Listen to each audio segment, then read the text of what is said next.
5 തലമുറകളായി നിങ്ങൾക്കൊപ്പം PRS hospital. 1975 June 25 അർദ്ധരാത്രി. ലോകമെല്ലാം ഉറങ്ങുന്ന സമയം. ഏതെല്ലാം രാജ്യങ്ങളിൽ ഇരുട്ടുണ്ടോ രാത്രിയുണ്ടോ അവിടെ എല്ലാവരും ഉറങ്ങുന്ന അർദ്ധരാത്രി സമയം. ഇന്ദിര എന്നാൽ ഇന്ത്യ, ഇന്ത്യ എന്നാൽ ഇന്ദിര. ഇന്ത്യയുടെ ഉരുക്ക് വനിത എന്നറിയപ്പെടുന്ന വനിതാ ശാക്തീകരണത്തിൻ്റെ എല്ലാ കാലത്തെയും വിളനിലമായി എല്ലാവരും കൊട്ടിഘോഷിക്കുന്ന ഇന്ദിരാഗാന്ധി അന്ന് രാത്രി ഒരു തീരുമാനം ഇന്ത്യൻ പ്രസിഡന്റ് ഫക്രുദ്ദീൻ അലി അഹമ്മദിനെ കൊണ്ടെടുപ്പിച്ചു. 1975 ജൂൺ 25 രാത്രി മുതൽ ഈ രാജ്യത്തെ ജനാധിപത്യത്തെ കൂരിരുട്ടിലാക്കി. പൗരസ്വാതന്ത്ര്യവും സംസാര സ്വാതന്ത്ര്യവും അഭിപ്രായ പ്രകടനവും എല്ലാം ആ രാത്രി കൊണ്ട് അവസാനിച്ചു. സ്വാതന്ത്ര്യത്തിൻ്റെ പുലരികൾ പൊൻപുലരികൾ നീണ്ട 47 മുതൽ പൊൻപുലരികൾ കണ്ട നമ്മുടെ ജനത 75 അർദ്ധരാത്രി മുതൽ കൃത്യമായി സ്വാതന്ത്ര്യം പാരതന്ത്ര്യം എന്താണ് എന്ന് അറിയാൻ തുടങ്ങി. 1975 ജൂൺ 12 4 വർഷം മുമ്പ് അലഹബാദിനടുത്തുള്ള റായ്ബിലേറി മണ്ഡലത്തിൽ ഇന്ദിരാഗാന്ധി മത്സരിച്ച് ചരൺ സിംഗിനോട് മത്സരിച്ച് തോറ്റതിൻ്റെ തെരഞ്ഞെടുപ്പിൽ കൃത്രിമം കാണിച്ചു എന്ന് കൊടുത്ത കേസിൽ ജഗ്മോഹൻ ലാൽ സിംഗയും അതുപോലെ തന്നെ ജസ്റ്റിസ് VR കൃഷ്ണയ്യരും അടക്കമുള്ള സംഘം വിധി പ്രസ്താവിച്ചു. 6 വർഷത്തേക്ക് ഇന്ദിരാഗാന്ധിക്ക് മത്സരിക്കാനും കഴിയില്ല, അതുപോലെ തന്നെ തെരഞ്ഞെടുപ്പ് അയോഗ്യമാക്കി. ഈ സമയത്ത് മറ്റൊരു കാര്യം കൂടി രാജ്യത്ത് നടക്കുന്നുണ്ടായിരുന്നു. അന്ന് രാജീവ് ഗാന്ധി പൈലറ്റ് പഠനവും മറ്റു കാര്യങ്ങളും നടക്കുമ്പോൾ സഞ്ജയ് ഗാന്ധി ആയിരുന്നു വളരെ കൃത്യമായി ഇതെല്ലാം മോണിറ്റർ ചെയ്യുകയും ഇടപെടുകയും ചെയ്തിരുന്നത്. അപ്പോൾ സഞ്ജയ് ഗാന്ധിയുടെ ശക്തമായ കോൺസെൻട്രേഷൻ ക്യാമ്പുകൾ, വന്ധീകരണ ശസ്ത്രക്രിയയ്ക്ക് വേണ്ടി ലക്ഷക്കണക്കിന് ആളുകളെ കൊണ്ടുപോയി വന്ധീകരിച്ചത്, സർക്കാർ ശമ്പളം കൊടുക്കില്ല അല്ലെങ്കിൽ ആനുകൂല്യങ്ങൾ കൊടുക്കില്ല എന്നൊക്കെ പറഞ്ഞ് മിലിറ്ററി ക്യാമ്പിലുള്ളവരെ എല്ലാവരും നിർബന്ധിച്ച് കൊണ്ടുപോയി ലക്ഷക്കണക്കിന് ആളുകളെ കോൺസെൻട്രേഷൻ ക്യാമ്പുകളിലൊക്കെ കൊണ്ടുപോയി വന്ധീകരിച്ച കഥ, അതുപോലെ ഒരുപാട് കഥകളുണ്ട്. പിന്നെ ഈ കഥകളുടെ എല്ലാം പിന്നിൽ സഞ്ജയ് ഗാന്ധി ആയിരുന്നു. അപ്പോൾ സഞ്ജയ് ഗാന്ധിയുടെ കൂടെ ഒരു ആഗ്രഹം എടുത്തുകൊണ്ട് അല്ലെങ്കിൽ ഒരു സമ്മർദ്ദത്തിന് വഴങ്ങി ഒരമ്മ മാതാവ് ഇന്ദിരാഗാന്ധി 1975 ജൂൺ 25 അർദ്ധരാത്രി അടിയന്തരാവസ്ഥ പ്രഖ്യാപിച്ചു. എല്ലാ നേതാക്കളെയും പ്രതിപക്ഷ നേതാക്കളെയും ജയിലിലടച്ചു. കേരളത്തിലും ഇന്ത്യയിലുമുള്ള എല്ലാ പത്രങ്ങളുടെയും വായ്മൂടി കെട്ടി. ഒരു പത്രത്തിനും ഒന്നും എഴുതാൻ സെൻസർഷിപ്പ് ഏർപ്പെടുത്തിയതുകൊണ്ട് ആർക്കും ഒന്നും എഴുതാൻ കഴിയില്ല.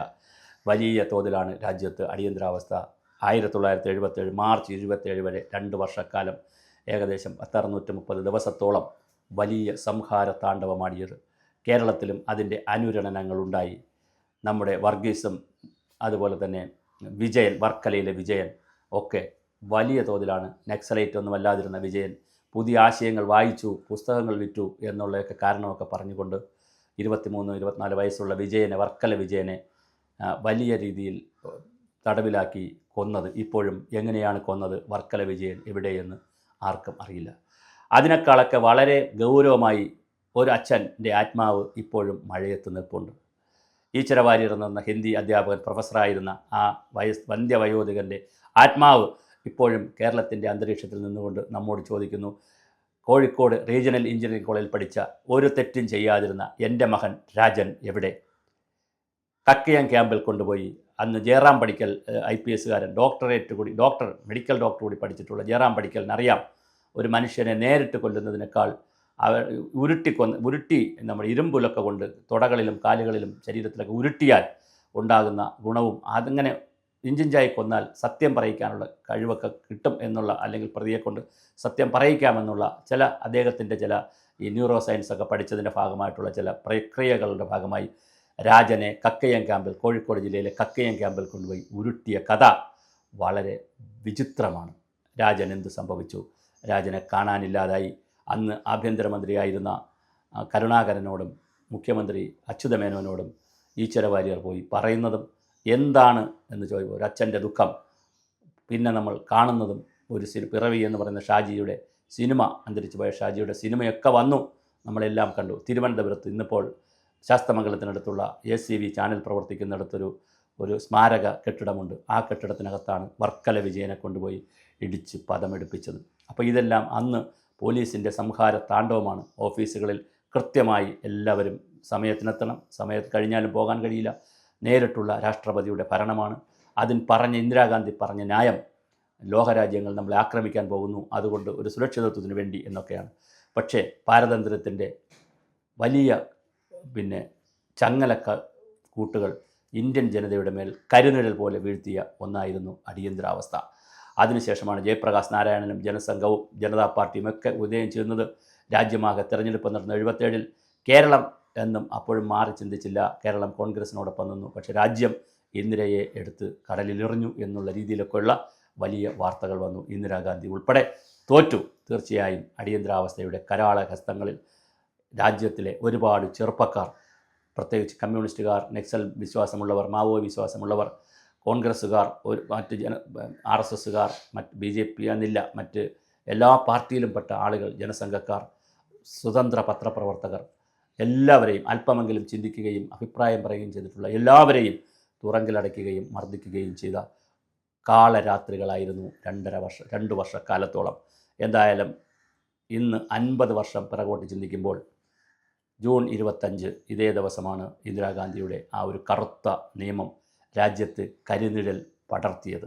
എന്തായാലും ഇന്ത്യൻ ജനതയെ അങ്ങനെ കൊണ്ടുപോകാൻ കഴിയില്ല എന്ന് ഇന്ത്യൻ ജനത തെളിയിച്ച നാളുകളാണ് പിന്നെ വന്നത്. എന്തായാലും അടിയന്തരാവസ്ഥയുടെ ഓർമ്മകൾ പറയുമ്പോൾ ഞാൻ സൂചിപ്പിച്ചതുപോലെ വർക്കല വിജയൻ്റെ ആയാലും രാജൻ്റെ ആയാലും ഈശ്വരവാര്യരായാലും മഴയത്ത് അവരുടെ ആത്മാക്കൾ നിൽപ്പുണ്ട്. എവിടെയാണ് രാജൻ എന്നൊരു ചോദ്യം ഇപ്പോഴും അന്തരീക്ഷത്തിൽ തന്നെ ഉണ്ട്.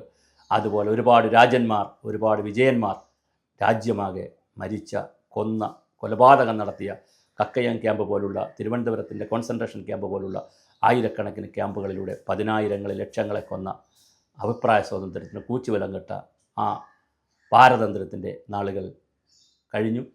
സ്വാതന്ത്ര്യമാണ് അമൃത പോലെ പുണ്യമാണ്, പാരതന്ത്ര്യം അപമാനമാണ് എന്നുള്ള കവിത പോലും നമ്മൾ പഠിച്ചിട്ടുണ്ട്. എന്തായാലും തീർച്ചയായും സ്വാതന്ത്ര്യത്തിൻ്റെ പുലരികളും ഉച്ഛ്വാസവായുവും നമുക്ക് കണ്ണിലെ കൃഷ്ണമണികൾ പോലെ സൂക്ഷിക്കാം. ഇനിയൊരു അടിയന്തരാവസ്ഥ ഔദ്യോഗികമായിട്ടോ അനൗദ്യോഗികമായിട്ടോ പ്രഖ്യാപിച്ചോ അപ്രഖ്യാപിതമായിട്ടോ ഈ രാജ്യത്ത് വരാതിരിക്കട്ടെ. ജനാധിപത്യവും സ്വാതന്ത്ര്യവും അതിൻ്റെ പൊൻപ്രഭയിൽ പുലരട്ടെ.